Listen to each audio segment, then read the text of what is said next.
What is up, all my dorks, nerds, geeks, and gamers? It's your host, Ghost here, and today we're going to continue on with our Dorks Den Movie Minute Fear Street Trilogy review.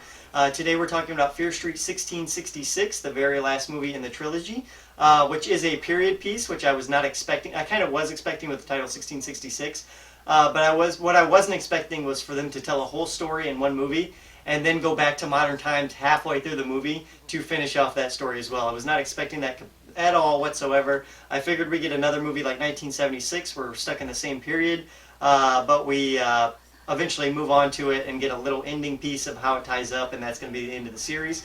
But no, they surprised me completely. But let's stick to the 1666 part. We get transported back in time. We see a lot of the same characters that we saw from the first and second movie in this movie mingle together, and it was very cool to see them playing new versions of them characters, the older versions, the versions that started it all. We get to see the original Sarah Fear, how she grew up, and what started the curse with her being a lesbian, which there's nothing wrong with that. And then she got into a relationship with a priest's daughter, which someone saw and claimed she was a witch, like old times always did.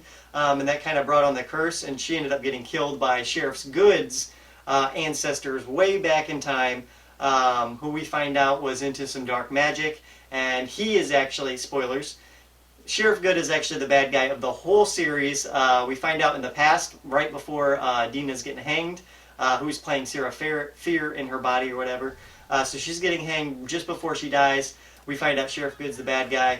And right then she dies. I thought that was going to be the end of the movie. We didn't get a whole lot of backstory. We got to see a little bit of Sarah Fear, like I said, character-wise, who she was, and some of the old characters come back and playing parts. But other than that 1666 part really didn't add a whole lot to the trilogy, other than just those two factors.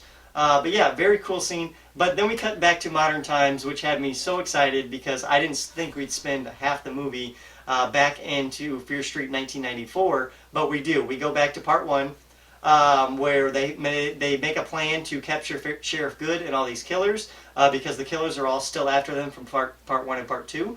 So they go to the mall. They open up all these. They go back to the mall that originally started in the scene one of the first movie, which is very fitting. They lure in all the killers there, and they plan on trapping them in the stores by closing the shutters on them and keeping them trapped in there. And it works. They draw them in. They make these signs, the smells of fear, and they draw all the monsters in. The stores, they close them, they lock them in. Sheriff Good does end up showing up. He ends up getting thwarted by the group, and that's basically it. That he ends up getting thwarted. They tell him they know that he was the one that it was a curse on him. It wasn't a curse on the town, and all of that. And so yeah, they reverse the curse. The curse is done. They take care of Sheriff Good, and good stuff starts returning back to Shadyside. Well, horrible things start returning to Sunnyvale or Sunnyside, whatever the name of that town was. But bad stuff starts happening there, murders, stuff like that.